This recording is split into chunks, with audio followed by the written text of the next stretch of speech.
반갑습니다. 민주노총 서울본부 반전평화통일위원장 서다혜시입니다.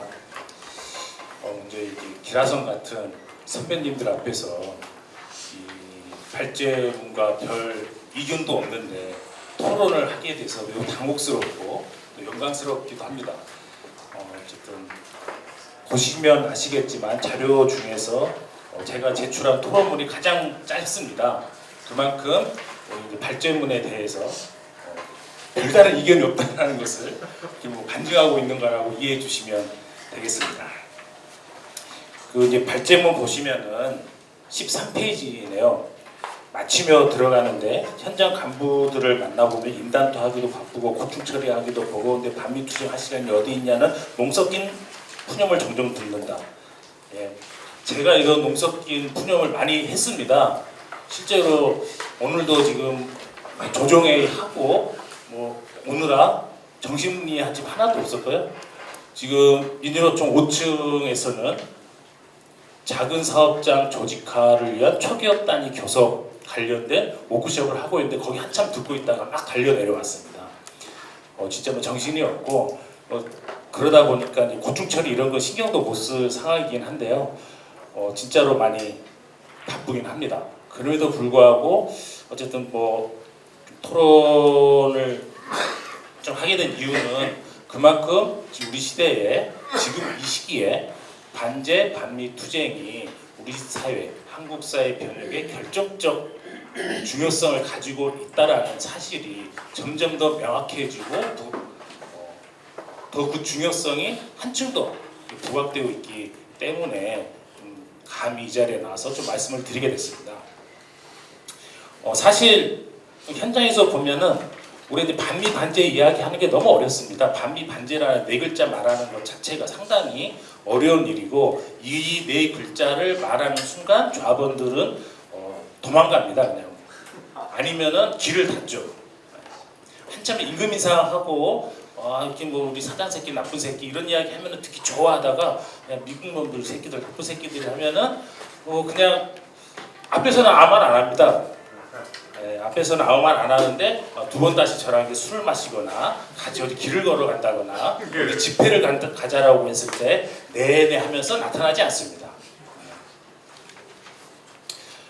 그런 이유가 어디 있을까 이렇게 고민을 하게 되고 방금 사회자께서 말씀하셨듯이 진짜 이 미국 문제를 대중들이 즉각적으로 알 수 있게 어떻게 구호화시킬 것인가 어떻게 교육할 것인가 숙제입니다 사실.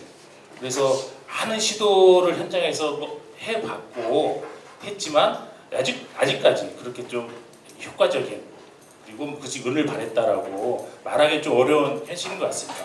여기에는 여러 가지 이제 사실들 그리고 다양한 이제 이데올로기적 선전 이런 것들이 효과를 발휘하고 있기 때문이다라고 보여주고 특히나 간부대오 내에서 혹은 진보진영 내에서 혹은 운동진영 내에서 여전히 그러한 인식들이 힘을 발휘하고 있기 때문이다라는 생각을 하게 돼서 미국은 제국주의고 한국은 식민지다라는 사실은 변함이 없는 사실이라는 것을 한번 좀 강조를 드리고 싶습니다. 당연히 이제 제국주의 지배 형태는 많이 바뀌었습니다. 다들 아시겠지만은 2차 세계대전을 전후로 해서 구식민지, 신식민지 이렇게 나뉘었던 것들 그리고 세계화 시대에 들어서면서 새로운 양태의 어쨌든 제국주의적 지배질서, 성격 이런 것들이 확장되어지고 심화되어져 왔습니다. 이런 것들을 보면요, 다들 아시다시피 기본적인 정치 군사적 지배를 바탕으로 해서 진행이 됐습니다. 신식민지 체제가 돼서 이렇게 영토적 주권이라든지 자유 해방 이런 것들을 이야기하고 있는데 물론 이제 전 세계 민중들의 투쟁에 의해서 제국주의 후퇴한 측면을 반영한 것도 있겠지만은 혹자는 이런 표현도 합니다. 전묘 제국주의다. 전 세계에 걸쳐서 59개국에 800여 개의 미군 기지가 있습니다. 이것이 세계를 지배하는 힘이고 미국 제국주의 힘인 거죠. 이런 사실을 무시하고 단순히 경제주의적으로만 바라봐서는 안 될 것이다 라는 거고 또한 경제적으로도 전 세계적인 수탈을 지속 강화해 온 것이 미국을 중심으로 한 서방 제국주의 나라들입니다. 이러한 사실들을 이렇게 외면하고 있으니까 마치 미국식 자유주의, 미국식 민주주의, 미국식 가치체계, 미국식 경제현실, 경제질서 이것이 궁극의 가치인 것처럼 우리가 추구해야 될 그 무엇인가인 것처럼 우리 진보 진영 내에서도 이야기되어지고 있고 기정사실화하고 있죠. 노동운동 내에서도 이제 그러한 인식이라든지 사고방식이 만연해 있는 것 같습니다. 저는 이제 쉽게 계량주의니 이렇게 낙인 찍고 싶지는 않지만 우리가 아무리 임금 인상 투쟁을 하고 미조직 노동자 권리찾기 사업을 하고 무슨 제도 개선 투쟁을 한다고 한들 한국 사회가 변하지 않고서 노동자 민중의 근본적 처지가 변할 리는 없습니다. 그리고 한국 사회의 또 근본적 변혁을 우리가 이룩하지 않고서는 그 어떤 것을 이야기하기도 힘든 거죠. 그런데 많은 분들은 여전히 지금 그런 한국 사회 근본적 변혁이라기보다는 눈앞에 제도 개선 투쟁, 작은 권리찾기 사업, 물론 이 폄하하는 건 아니지만은 여기에 많이 머물러 있는 것 같습니다. 저도 거기에 많이 매진하고 있는 사람 중에 하나이긴 한데요. 하지만 우리가 근본적인 변혁에 대한 지향을 포기하는 순간 그것은 그저 미국식 질서 혹은 미국이 선전에 되고 있는 노동 질서, 노동 체계, 노동 가치를 그냥 온전하고 있는 그대로 받아들이는 수준으로 그칠 수밖에 없다라는 이야기를 카메라가 찍고 있는데 감히 해보고 싶습니다. 절 욕하셔도 저 포기했습니다. 이제 한번 이렇게 토론회 한번 했다가 때려맞고 그럴 바에는 그냥 대놓고 이야기하자 이런 좀 생각을 좀 하고 있는데요. 사실 그렇죠. 그리고 아까 이제 발제자 동지가 이제 이야기를 하셨는데 이렇게 나이가 진짜 애람되지만 제가 나이 50이 넘어서서 이렇게 피가 끓는 경우는 처음이었습니다. 다시 제가 이제 청년 세대로 돌아간 듯한 느낌을 좀 받았는데요.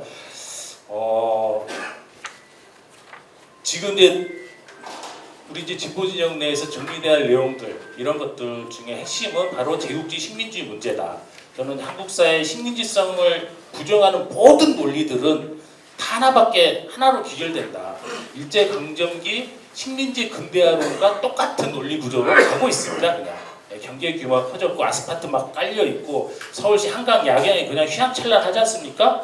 그러니까 식민지가 아니라는 겁니다. 그렇지만 식민지냐 아니냐의 여부는 그런 데 있지 않습니다. 아시다시피 주권의 여부죠. 독자적 주권을 행사할 수 있냐 없냐의 문제인데 차라리 흙길 바닥에서 대충 허름한 옷 입고 한호성을 지르고 있는 니제르나 부르키나파소는 뭡니까? 그 아프리카 민중들이 살고 있는 그 나라들이 자주국가인 거죠, 사실. 독립적 행위자로서 자기 역할을 가져갈 수 있기 때문입니다. 그래서 좀 진보 진영 내에서 그런 핵심 문제들이 먼저 좀 정리가 되겠다라는 좀 고민을 하고 있고요. 그런 측면에 있어서 또 미국의 실체를 폭로하고 제국주의에 대한 선전 교육을 강화하기 위한 공동의 반미 반제 플랫폼이 필요하지 않겠냐라는 고민을 한다. 다양한 이제 연구를 하고 계시는 분들, 교육 활동을 하시는 분들, 실천 활동하고 계시는 분들 많습니다. 이런 자료들을 좀 정리하고 공유할 수 있는 일단 이런 게 있어야 조합원들 대상으로 해서 이야기를 하고 그 이야기를 들은 조합원들이 다음에도 저를 만나서 술을 마시면서 미국놈도 어떻게 때려잡을 것인가 이야기를 할 수 있지 않겠냐 이런 좀 고민을 좀 하게 되고요. 또 하나는 특히 이제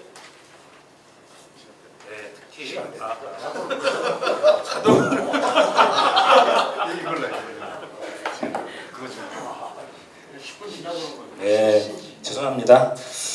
그리고 어쨌든 노동운동이 좀 특히 민주노총이 어쨌든 반미 반제 어떤 이러한 기조에 걸맞는 산업정책, 노동정책을 개발해야 된다라는 좀 고민이 있습니다. 실제 미국이 이미 이제 한국 제조업 기반을 다 쓸어가고 있는 거 아니겠습니까?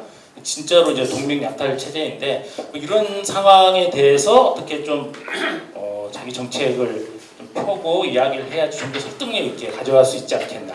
그리고 이제 통일선봉대 관련해서 상당히 좀 비판적인데요. 뭐 옆에 이제 우리 통일위원장님 계신데 이런 말씀, 통일선봉대 대장을 결의하셨습니다.